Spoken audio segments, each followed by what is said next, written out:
will, but yeah, I'll talk about that as well. Yeah. Thank you so much. So there will be a separate one that I'll do for my CM.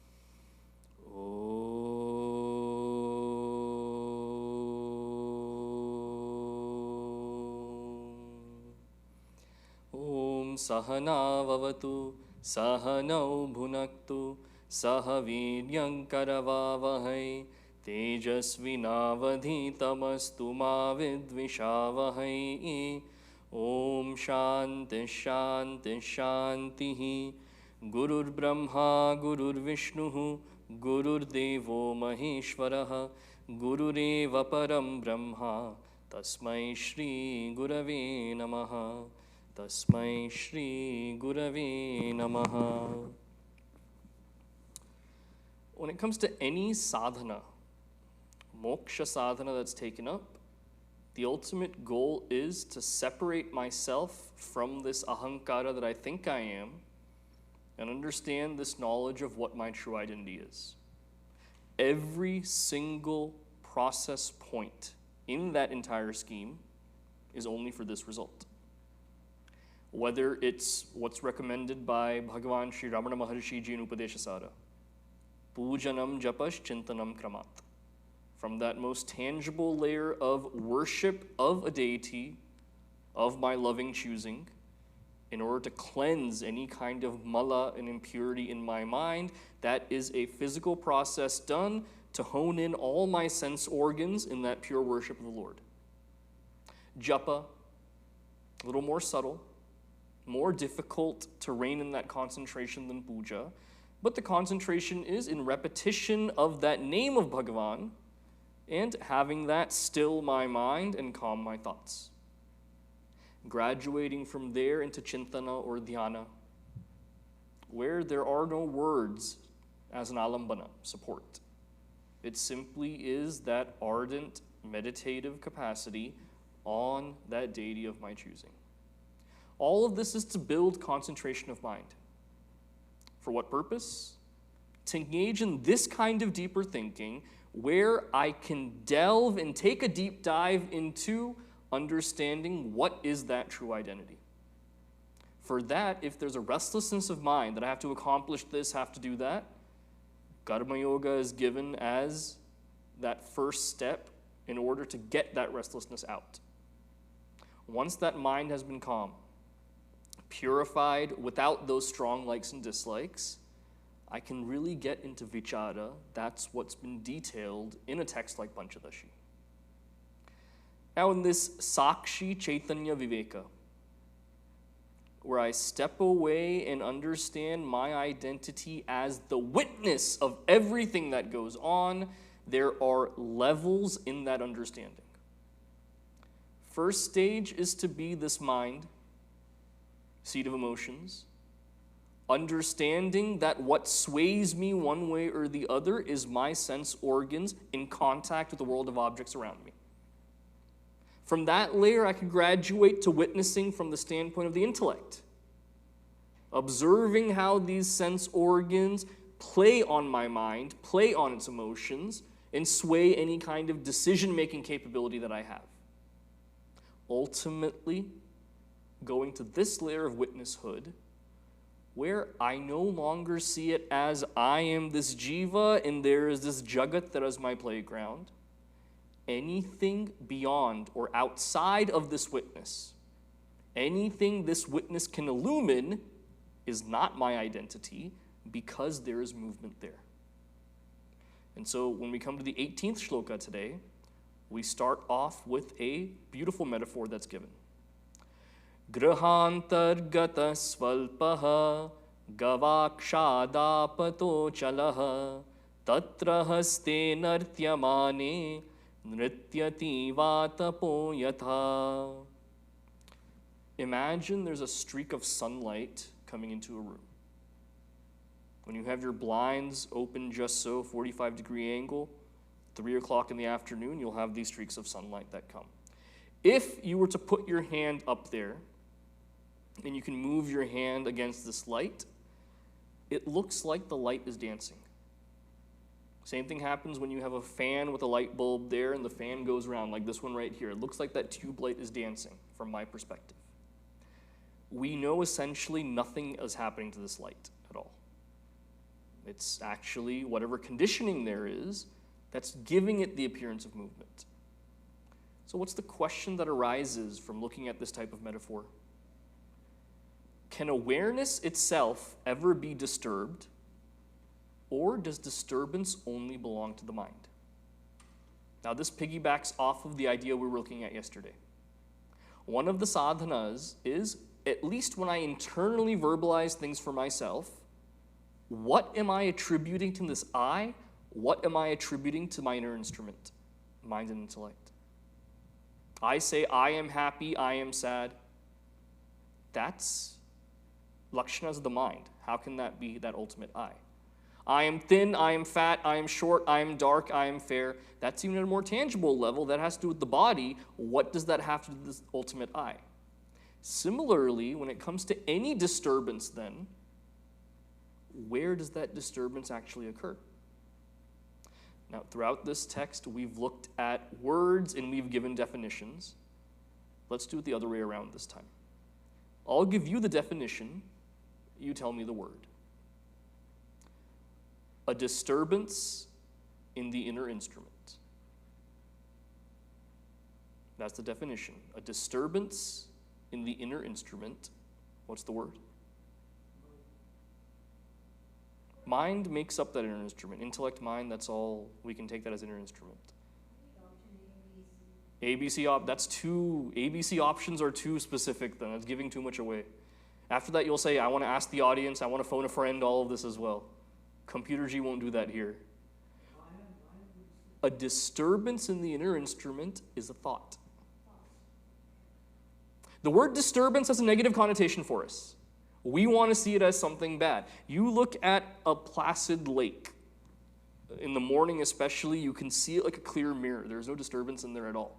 You get a small pebble even, toss it into the lake, you see the ripple effect that happens. That is essentially a disturbance right there. Similarly, any modification to this intellect like that, any ripple that's created, can be considered a disturbance.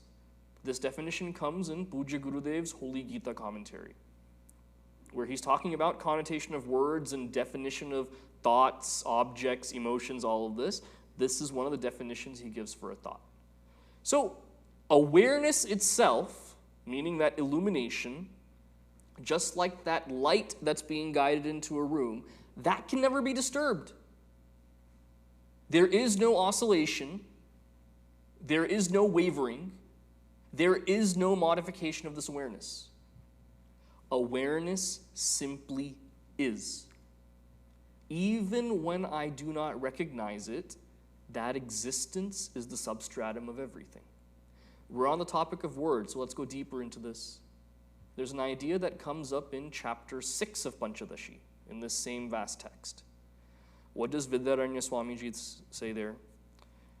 He says, imagine you're walking on a beach, and because of the sunlight hitting a seashell, when the sunlight hits that seashell just right, from a distance, what does that look like? Silver.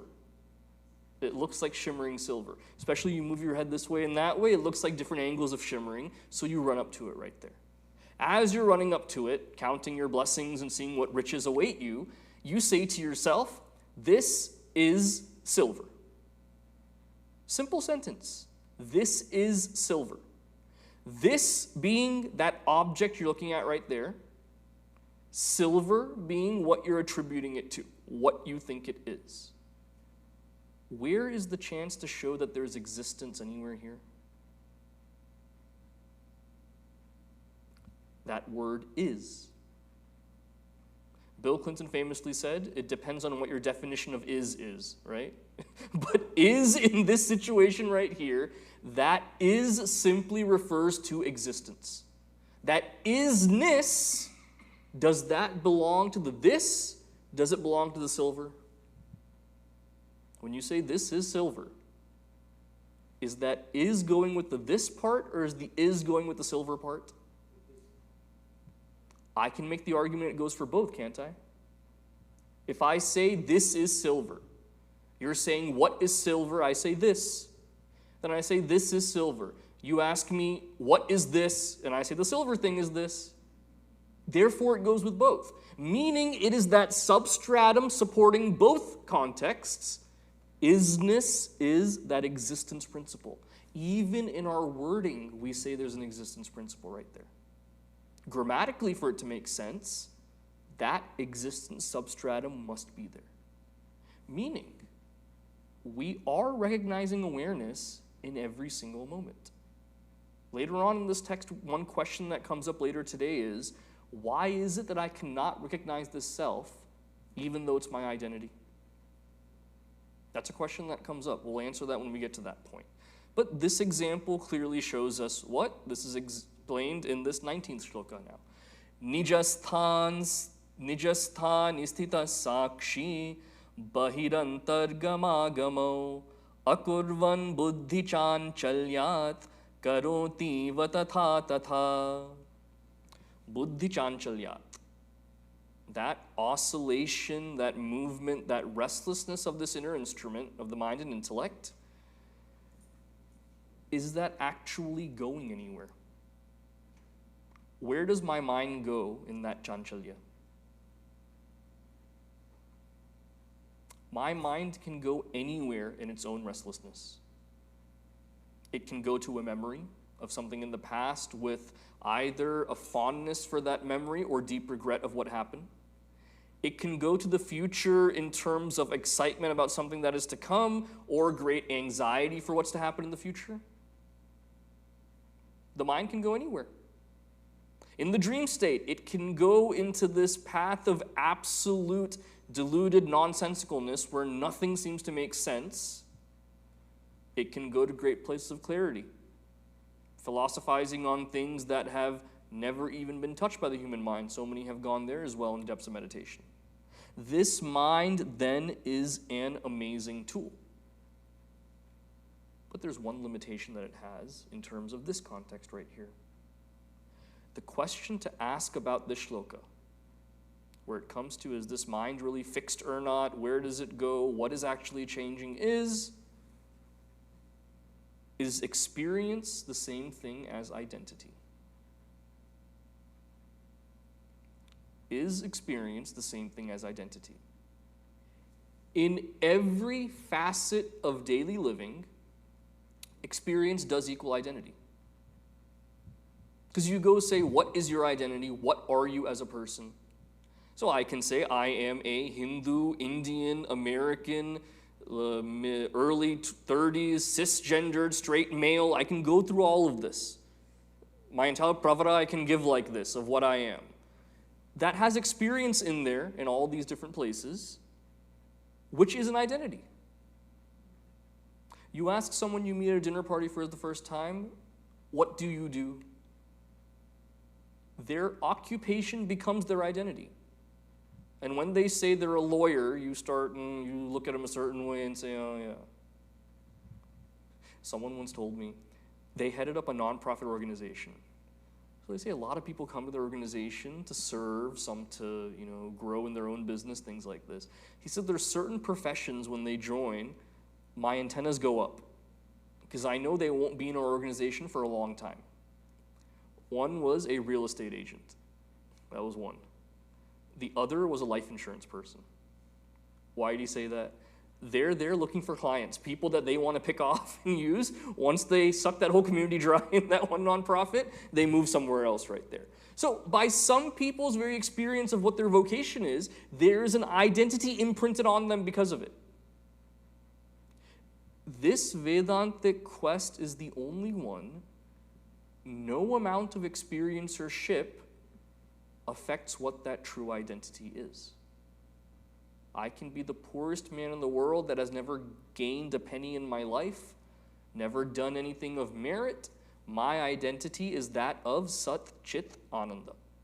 I can be the richest person in the world that has won wars and waged great conflicts and started big businesses and usurped people's lands and done everything. My true identity, Sat Chit Ananda.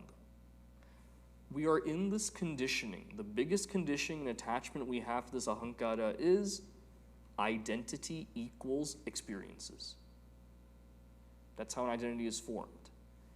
At the lower level of transactional interactions that happen, experiences do lead to an identity. These identities are necessary. One question that often comes up is, in this deepest knowledge, we see the highest knowledge say that there is no kind of guna or any kind of lakshana in anyone. Therefore, why does it even matter if we call ourselves Hindu or not? Whoa, time out. Back up a little bit here. It does matter. Those identities do matter. Because you look at this knowledge right here. What's being said about the witness? What is said about consciousness? About identity separate from experience? All of these different things. One trap we cannot fall into is, do not turn this knowledge into some kind of universal knowledge. Even though at every single step I didn't cite, this comes from this Upanishad, this comes from this part of the Veda. In the first day, I made some references like that. I don't want to bog you down with too many of those references. Never forget, however, this knowledge is unique only to this religion, only to this philosophy. There is no other philosophy, religion, or civilization as advanced as what the Hindus have produced. I'm not being jingoistic or arrogant in this kind of a statement. What I'm simply pointing at is it's very easy to say these truths exist everywhere, therefore it's universal. Every other religion is saying what we're saying. Clearly, this analysis shows that's not true.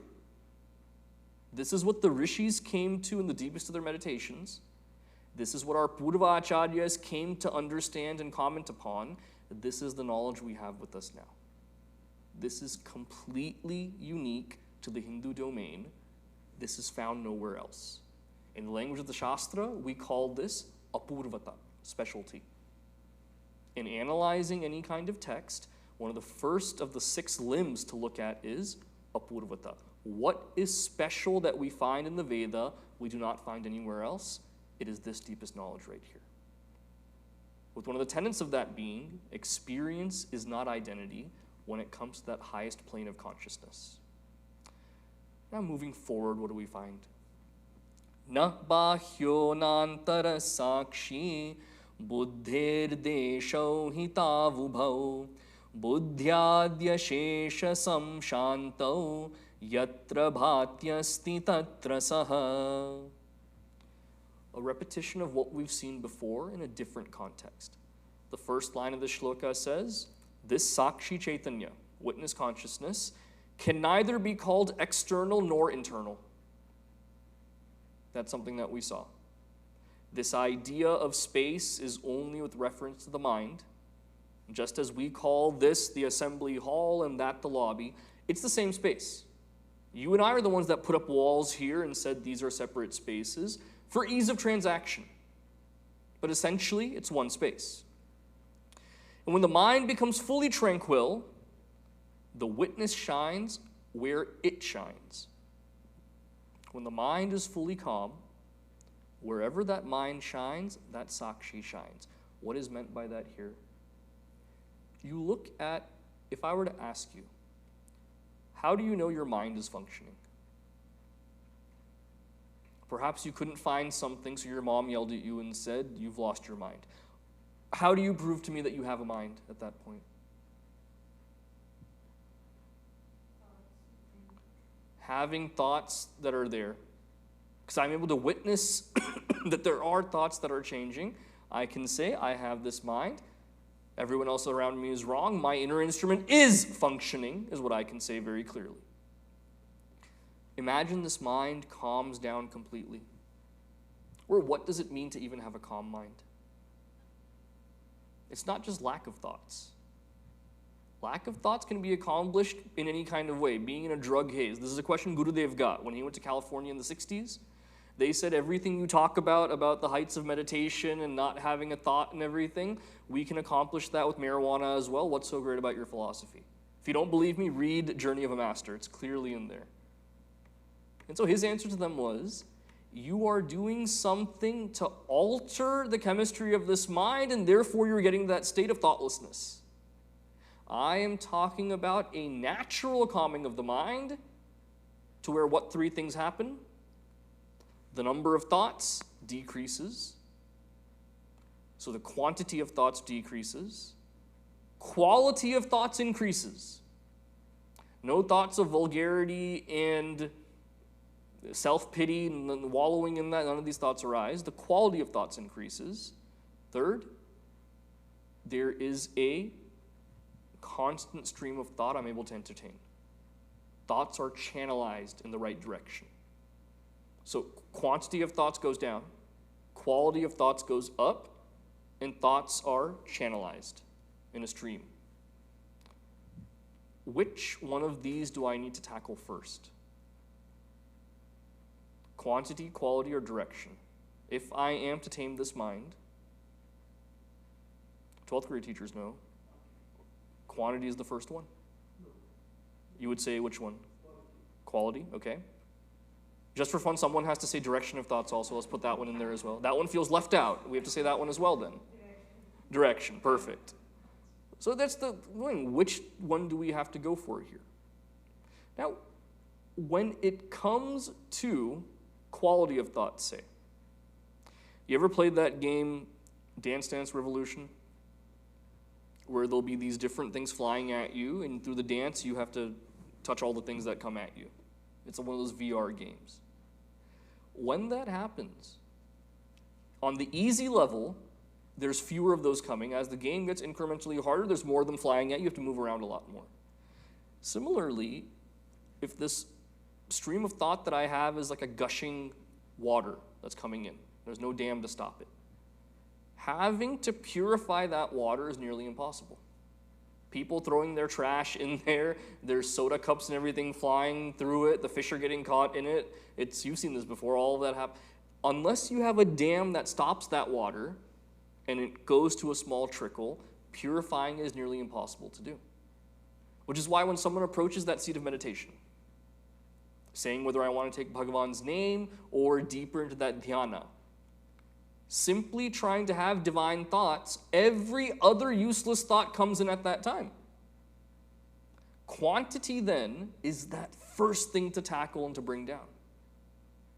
Then comes any kind of raising of the quality, focusing on divinizing that mind, replacing those bad thoughts with good ones, and eventually getting to a point of concentration where I can have a single stream of thoughts that I can concentrate on. Now, how are thoughts divinized then after the number of thoughts is brought down? There's a beautiful essay by Pujya Gurudev. It comes in, as I believe, also in Pursuit of Happiness in that essay collection. It's called The Most Positive Sadhana. Very short essay. In The Most Positive Sadhana, Gurudev says, there is no way that you cannot think about something. Say, I should not think about the fact that I lost money in the stock market. It makes me feel bad. So when I wake up in the morning, I tell myself, I'm not going to think about how I lost money. I'm thinking about it now that I've told myself not to think about it. Then right before lunchtime, I tell myself, I will not think about losing money. Oh, no, I've thought about it again now. Oh, God. Before dinner time again, I should not think about how I lost money. Oh, man, I thought about it just now again. There is no negative sadhana when it comes to the mind that way, meaning negating. The moment I say I'm not going to think about this, I am thinking about it. What can I do then? I would say at this point, the mind is the way it is, forget about it. No. Gurudev says very clearly, bringing in positive thoughts into the mind more and more, flooding that mind with divine positive thoughts that eventually pushes out these negative thoughts. Replacing these thoughts. That is why divinity matters so much. That's why bhakti plays such a big role.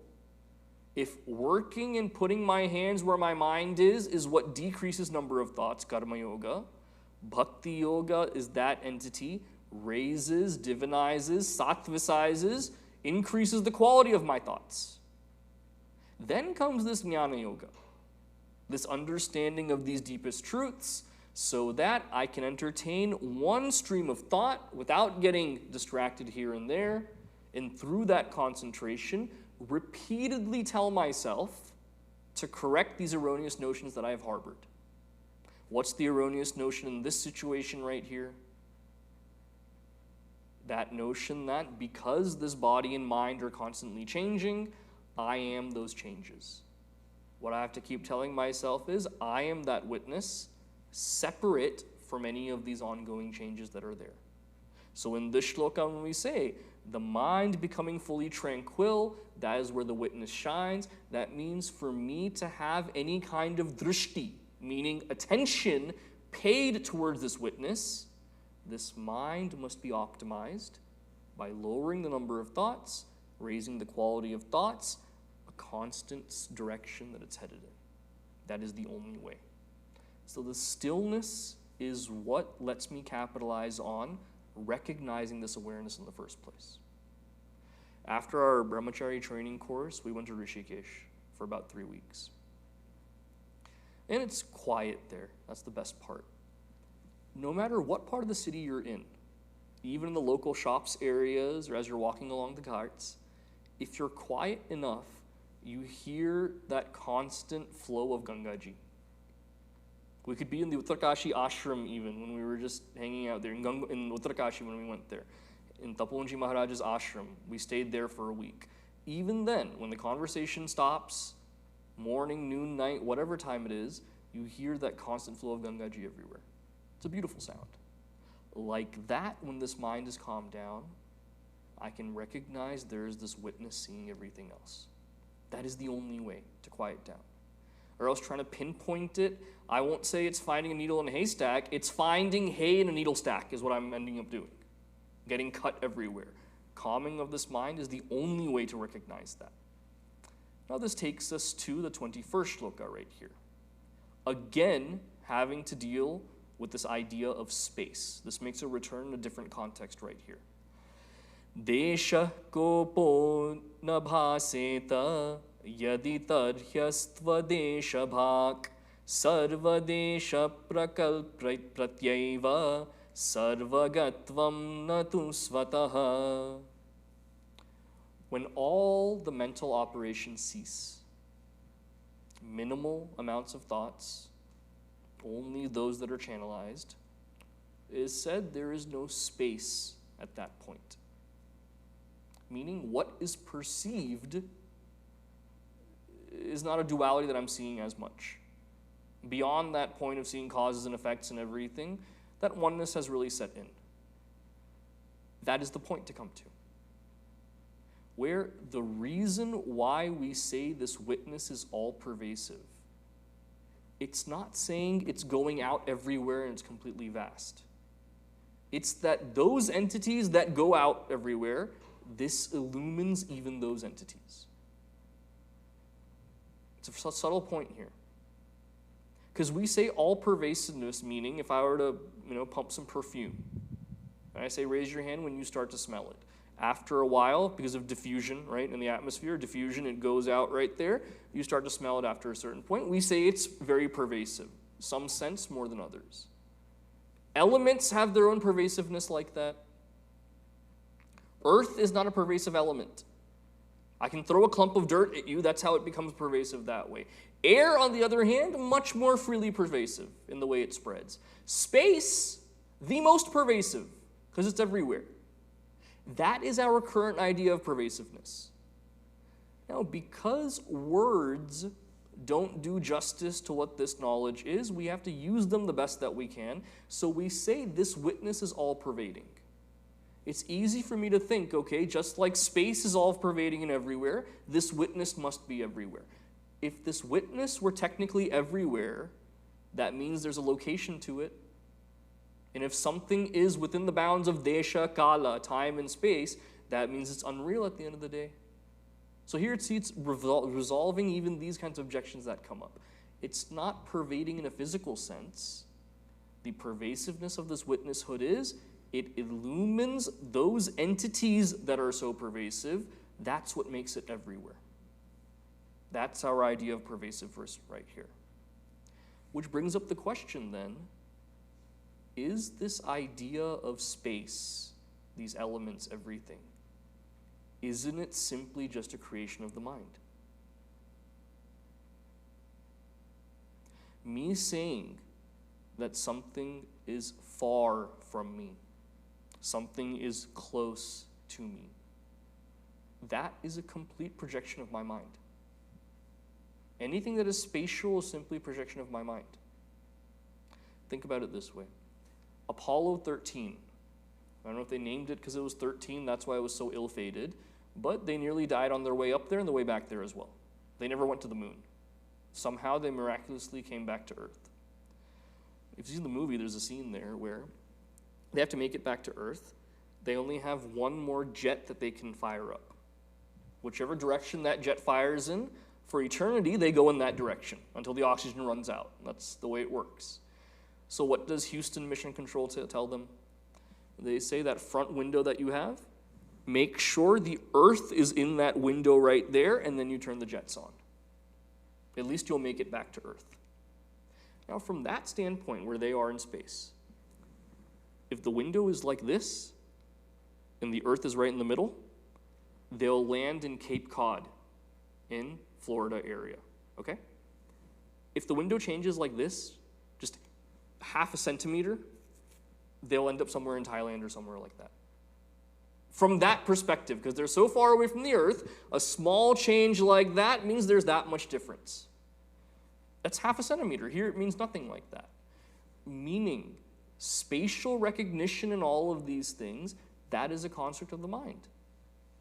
Making different borders, making different areas, all of this is just what we do in the mind.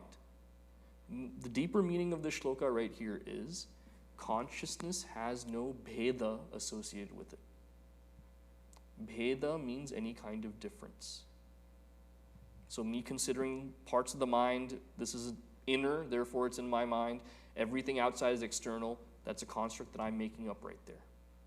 This idea that space is there and this witness is all pervasive through all of this, again, that's a construct that I'm making up.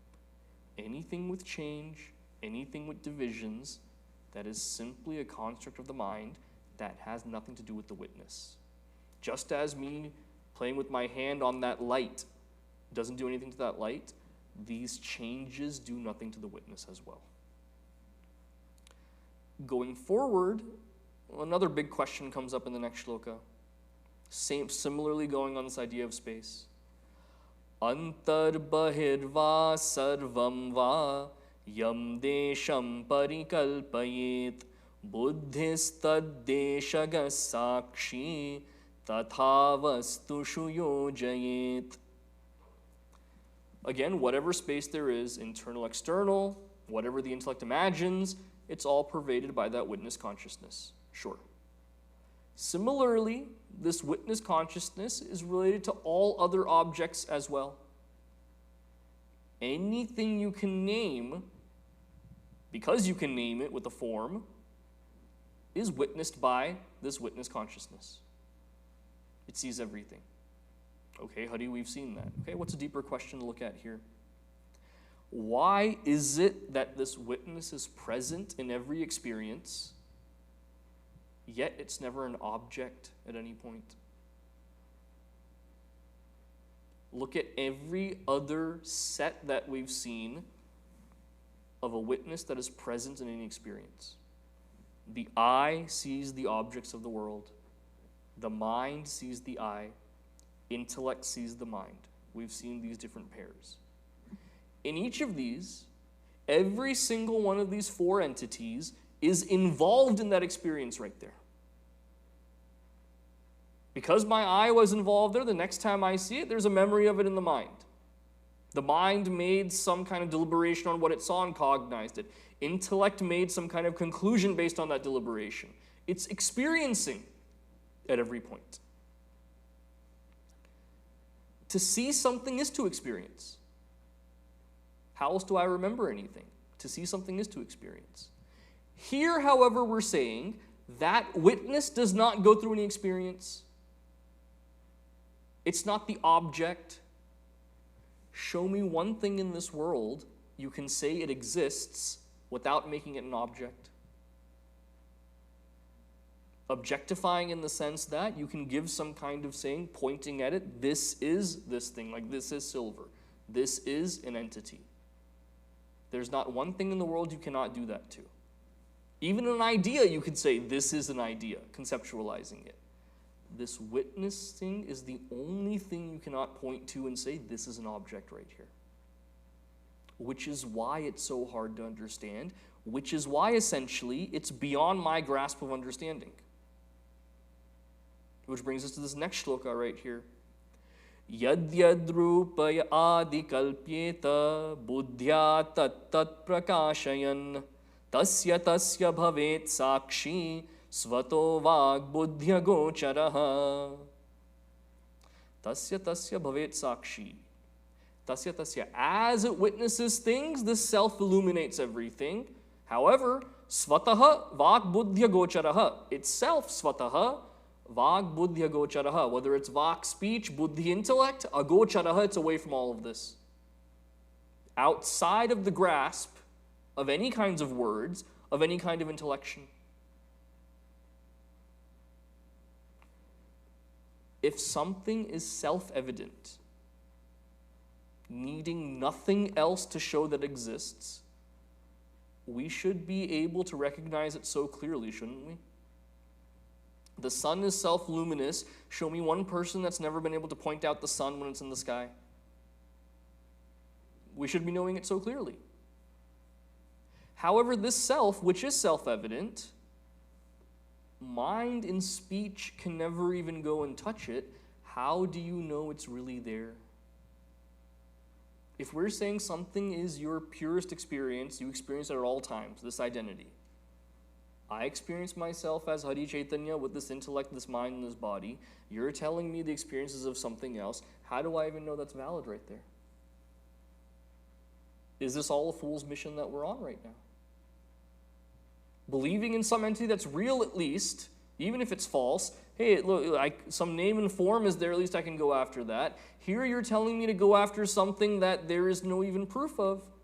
And when we say we want some proof of it, you say it's self-evident, self-luminous. I'm not feeling it at all. So give me an example that shows I am experiencing it, yet I don't know it. In chapter 1 of Pancadashi, this is my most favorite example in the entire text. Vidyaranya Swamiji gives a beautiful example to illustrate this point. Tradition in Dallas Bal Vihar is every week we have a class on stage. The kids tell us about what they do in class. The teachers, all the kids that are nice like me and listen to their teachers, they have to sing with mics. All those kids that are able to stand up for themselves, they sit in the back and don't have mics. And even when two kids sharing one mic, they'll push it towards you so you have to sing in the mic. There are all these politics that are there. I've been facing it since kindergarten. Where one of the roles is talking about what we do in class. Every year my classmates would force me to do it. Every year. So much so that that became my life also. Now what I do here is talking about what we do in class pretty much, right? From a Vedantic standpoint. That's all I do now. They pushed me into that so much. Now, the way you know the parents, which I can tell without even looking at the side, I can tell how old the kids are that are on stage. How?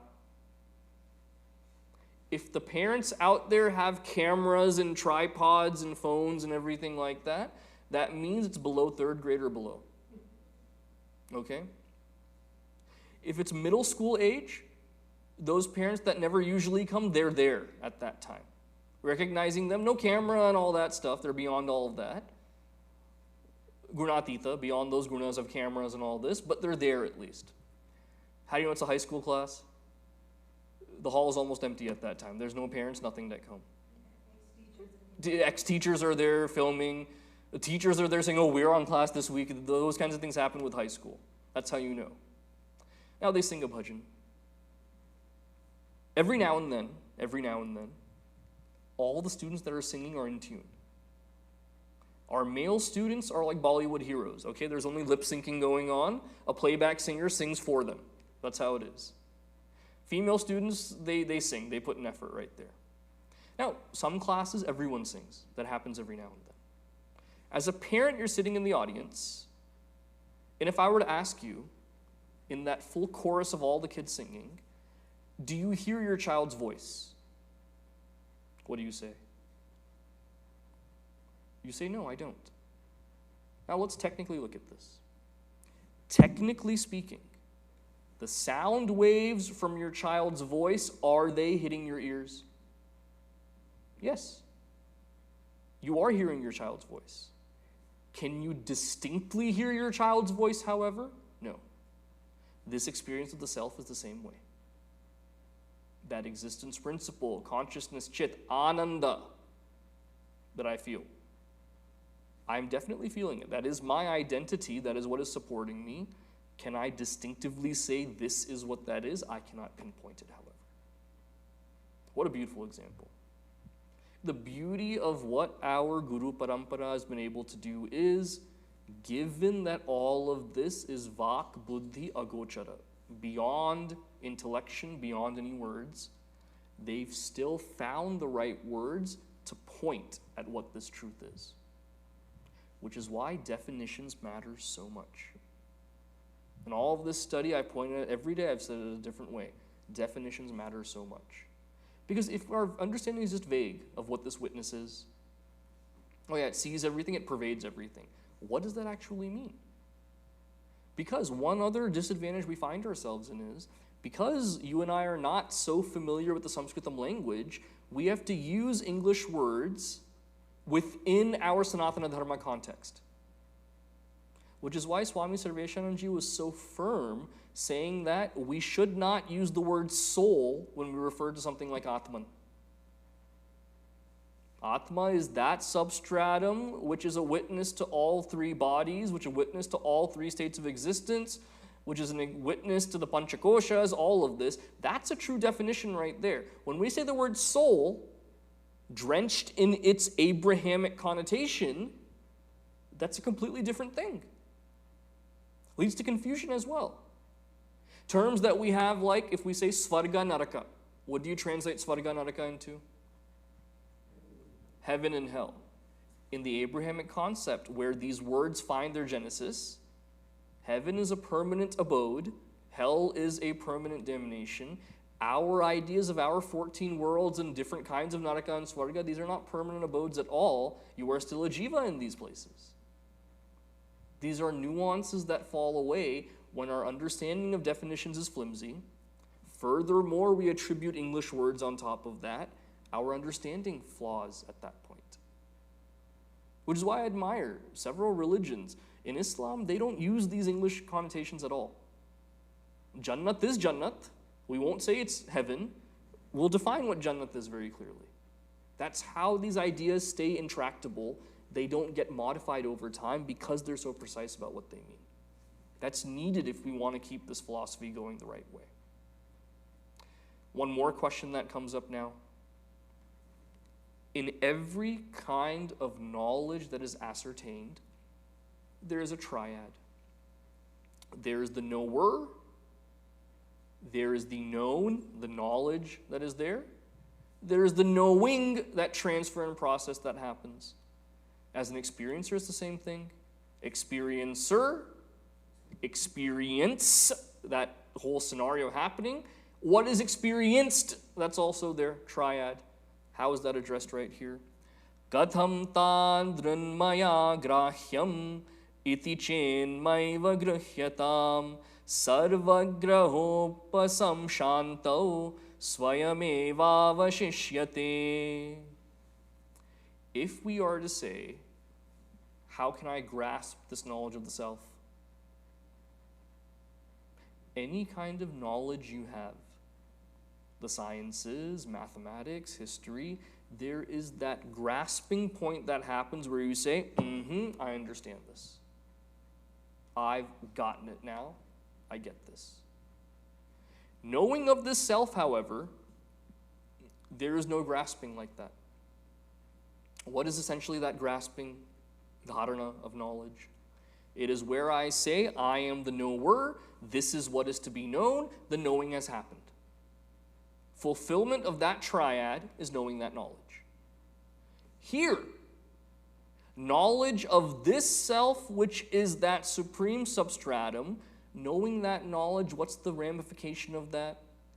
It's that this idea of a knower and a known that dissolves completely. There is no more this entity that knows because there is no more intellect at that point. I don't identify with that intellect, therefore this triad falls away. This is tied into another question that comes up often. It's said that we should not have desires, but then when it comes to qualifications of a person, mumukshutvam is given as a qualification, yearning, desire for liberation. Doesn't that mean desiring liberation is a desire itself? Isn't it wrong because we say there should be no desires? This question comes up time and again. What's the answer to that right there? How are we defining desire? Desire is defined as that thing by which I get, it bloats this ego, this ahankara.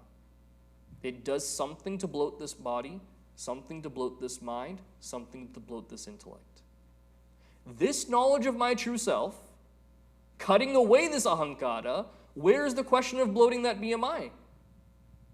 It's not a desire at all at that point. As Gurudev would put it then, this kind of moksha sadhana, action that is done in this way, desireless action is what that is. Desireless action from that standpoint. So definitions matter so much right here. That this is not like any other knowledge. Upon gaining it, that triad exists of knowing, knower, and known. That falls away completely right there. Which is why the word used for this knowledge, English word, but very beautiful to see, is intuition. It's not known in the way of any other type of knowledge that's known. This knowledge illumines the very fact that I'm able to know in the first place. That's how subtle it is. Now, the last two shlokas, what truths do we find here? 25th shloka. Na tatra manapekshasti svaprakasha svarupatah tadrugvyutpatyapeksha chet shrutim patha guror mukhat. Benediction that's given, Shrutim Patha Guror Mukhat. Hear the instruction of this Shruti from a spiritual teacher. I'm pointing towards Gurudev right there. Now, what do we see before this right here? Natatra Mana Pekshasti. This Atma, this consciousness, is self-luminous in nature. Svaprakasha Svarupataha. Therefore, its existence needs no proof. The moment you give me some knowledge or piece of information, I will say, prove it to me. You tell me this carpet is made of this fiber or whatever. I have no knowledge of this carpet, therefore I have to look it up, or I say, prove it to me. You find some article, you find the event, whatever you have to go through. There are some truths, they don't really need any proof. You tell me the lights are on in this room. I say, prove it. You'll say, open your eyes, Hari, come on. What do you mean, prove it? Open your eyes and look, you'll know for yourself. This Atman is the same way. Atman is self-luminous in nature and existent. Prove it. The fact that you have the ability to stupidly question and say, prove it, means that it's there. There's one dosha that comes in Sanskritam, anyaya, vadato vaghata dosha. That just by saying something, you're breaking what the principle is. What's one example? If I were to ask you, what are you doing today? And you say, I am doing mauna vratam. Vadato vagata dosha. The moment you opened your mouth and said, I am doing mauna vratam, your mauna vratam was broken at that point right there. Just by saying it, that means it's like that. So just by asking for proof, for the self-luminous nature of that Atman, that's the dosha coming in right there. Me having the capability of even saying it means it's there. Now the deeper question we can look at right here, Why can something that illumines proof never be proven by proof? I'm not tongue-tied, I'm not lisping. That's the actual question. Why can something that illumines proof, it illumines proof, Atman illumines the fact that I'm able to even find proof for anything, how can it never be proven by proof then? Because whenever you talk about proof or logic, it remains in that realm of vyapti. Again, a very important Hindu-specific context to look at right here, this concept. Different schools of philosophy may argue on various things. Every school of thought within our Hindu pantheon has no doubt contributed something very valuable to the overall thinking of our religion. Those that call themselves the Nyayikas, Nyaya meaning logic, so the logicians, they have provided us a foolproof way to go through any kind of logical understanding. Whether it's the syllogisms and processes of Anumana Pramana, where Anumana in colloquial language, with my mother tongue being Telugu, Anumana we often see as suspicion, is the way we look at it. But if you look at Hindi and Sanskritam, Anumana means inference. Based on what I have gathered as data, I go to make conclusions based on that. That's what logic is. So the word used as part of that process is vyapti. Vyapti has a very fancy English translation. Invariable concomitance is the translation right there. Now, I still don't know what that means, invariable concomitance, but what that essentially means is if A and B go together, wherever A is, B must be there. Like fire and smoke. Classic example, you're driving by a mountain, other side of the mountain you see smoke billowing out from the other side. You don't see a fire, but based on your experience in life, wherever there is smoke, there has always been fire, whether in your kitchen, whether in a campfire, whether in a fireplace. Therefore, there is fire, smoke coming out of that mountain, there is fire there even if I can't see it. Anumana Pramana in a nutshell. Vyapti is that wherever there is fire, there is smoke. Similarly, when it comes to this Atma, looking at this Nyaya style of logic and proof, is there any way we can prove that Atma, however? There really is no way. I can prove through logic I'm not this body, I'm not this mind, I'm not this intellect. I can do that. We did it the second day. We went through this idea of the Panchakosha. We went through Avasthatraya Viveka. We went through all these different frameworks. Proving that I am this Atma, of this nature of self-lumosity, that is not a logical endeavor that can be achieved, which is why Shraddha is needed. Shraddha in Guru Vakya, Shraddha in the words of the Shastra. That's where the Nyayikas fall short. Logic does not prove this, which is why whenever teachers go through this process, one of our favorite topics in high school is science versus religion. And as Hindus, we feel so tickled and excited when we see that, oh, that God particle they're looking at right now, which they can't define, they're seeing that as our idea of God, this and that. Science and religion, especially in the Vedantic sense, are at two different places always. Science is predicated on that which is quantifiable. It can be measured, it can be weighed, it can be looked at in different ways like that. This Atma cannot be seen that way.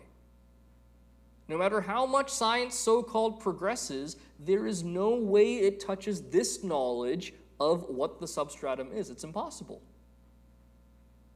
Or else our rishis would have said there is a logical way to get there. Logic stops at a certain point. So this illumines the transfer of knowledge. Proof is given by this fact that Atma is there to solve every other issue. Saying that I am that consciousness itself, though, that is not something that can be come to by any scientific means, not by any logical means. Shraddha is needed at that point. And then finally, the final shloka that we come to. Yadi sarvagrahatyagaha sa shakyastarhi dhiyam vraja sharanam tadadhinontaha bahirvaishonubhuyatam. Focusing and reflecting on this intellect, renouncing all the perceptible duality, anything that I can see, anything that I can hear, anything I can taste, touch, smell, none of this is the reality. First Siddhanta to tackle. From that point, reflecting on this intellect and seeing, okay, if all of that is unreal, what is real about this intellect? Coming to the understanding that's not real either because it's constantly morphing. That witness consciousness, witnessing everything, that is the only thing remaining. That is the only thing that is real, irrefutable. So the question arises, final question for us to ponder. How does observing the mind, rather than trying to stop it, reveal the witness? How does observing the mind, rather than trying to stop it, reveal the witness? The very first day, what was one of the sadhanas that we gave? The first sadhana. First sadhana was simply observe thoughts as they go through the mind. The sadhana was not try to stop all the thoughts that come and make your mind in suspension where there's no thoughts. For this inquiry to happen the right way, the thoughts have to be there. The mind has to function as it usually does, all the while understanding any of these thoughts that lead to an experience, that lead to some kind of identity, that is not me. Let me observe all of these and step away from it. So this sadhana does not require me to change my mind in any way. Simply requires me to shift my focus, not to get bogged down by what's happening and going with those thoughts, stepping away from them, simply seeing what they're doing. That's the entire point of this text. That's the main sadhana that's given, is to understand myself as that witness, seeing all of these happenings. And for that to happen, we gave various sadhanas. The first one being, let thoughts go by, simply acknowledge the thought and let it go. No need to attach to it. Second sadhana was stopping that mental commentary that goes on everything. First, stop it verbally for the sake of others. For the sake of myself, stop it mentally as well. Next thought need not come, as Gurudev would say. Third sadhana we went through yesterday. Even verbally, when I have these thoughts of I am happy, I am sad, attribute the right lakshanas in the right places. My intellect has no clarity. My body is fat and unhealthy. My mind is disgruntled and restless. Put these things where they have to go. I is something beautiful reserved only for that witness consciousness. Just like you wouldn't call your parents, some people call their parents tum, what am I saying? Just like you wouldn't call your teacher tum, only aap is what you call them, in the same way, I is only referred to that consciousness. Everything else is at this lower level of mind, intellect, body. Those are the other lakshanas. And finally, final sadhana is do a deeper study of all of this so that we're coming up with questions. Pancadashi, the commentary, is by Pujya Guruji Swami Tejomayananji in our mission. The book that we have, his commentary is for chapter 5, chapter 10, chapter 15. 3 of the most poignant chapters in the text. He has another commentary on chapter 7 of Pancadashi. That's my most favorite text in the whole world. That's 298 shlokas he has a commentary on. And he also has a commentary on chapter 1 of Pancadashi. So each chapter of this grantha gives us a new framework and way of thinking. And it's not always pleasant. It's understandable. You have less people coming to this kind of lecture than some Pauranic Itihasic thing. Of course it'll be that way. Sitting through a Bhagavad Saptaha is infinitely more fun than this. I find it more fun as well. But these deeper questions, if not in a satsang environment, would we ever ask ourselves these questions? If not forced to confront these questions in our mind through these kinds of texts and commentaries, when would we ask ourselves this? These are the questions that make us delve deeper into this knowledge. This is what ultimately takes us to what our goal is. That's all. So with that, thank you for your attention, and we conclude this Jnana Yajna. Om Purnamadav Purnamidam Purnat Purnamudachyate Purnasya Purnamadaya Purnameva Vashishyate Om Shanti Shanti Shantihi Harihi Om Shri Gurubhyo Namaha Harihi Om. We have prasada available. Any questions that we have? Let's go through for a little bit. I'm sorry. Yes. Please go ahead. Yes. I didn't come the past 2 days. Yes. If you're interested, you can just say, go watch the video. Yeah. So the Satchit Ananda, right? How does Vidyananda Swami address the Ananda part? Because Ananda, to me, it's an experience. It's an object. Mm-hmm. But it can't be that, right? When it's the self, is Satchit Ananda. How Yeah. do you know it's Ananda? So the best explanation for this comes in Taittiriya Upanishad. Ananda is closely related to the word ananta. Ananta means infinitude.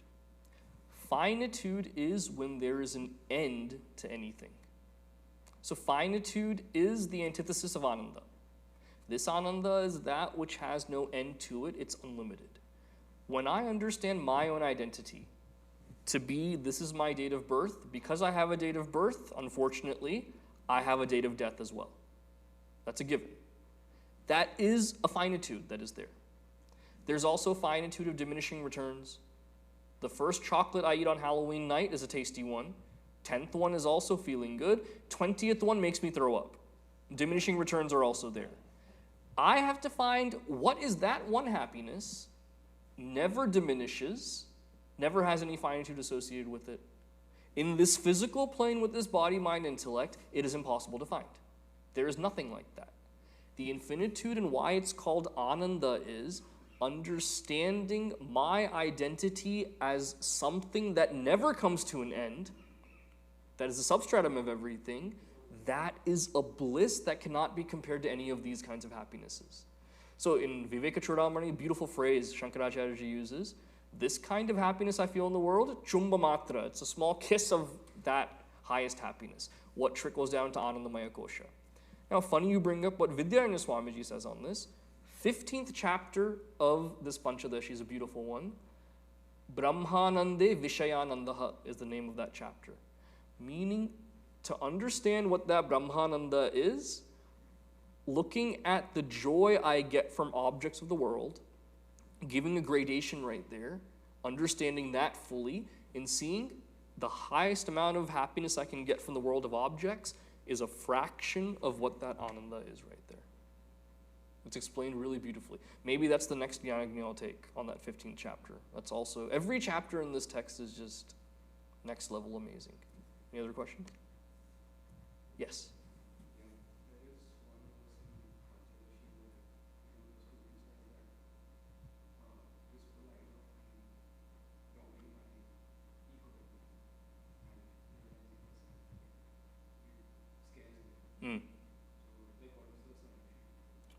So this comes in Vivekachudamani actually.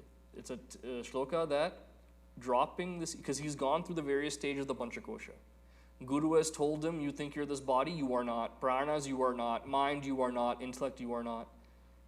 Difference between me and that student is, when I go through this, I read it intellectually and say, haha, sounds good, sounds good. He believed it fully.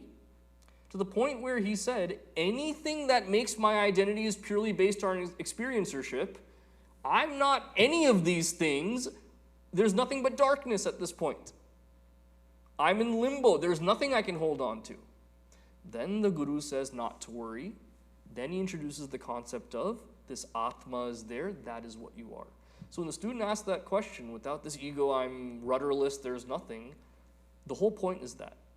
Once you pull every single layer off completely, whatever remains, that is that true identity. All right then. Shanti, Shanti, Shanti. So we have prasada for everyone. No need for namaskar, just take. And then if you would like to offer, this is a tradition we follow at the end of every Jnana Yajna.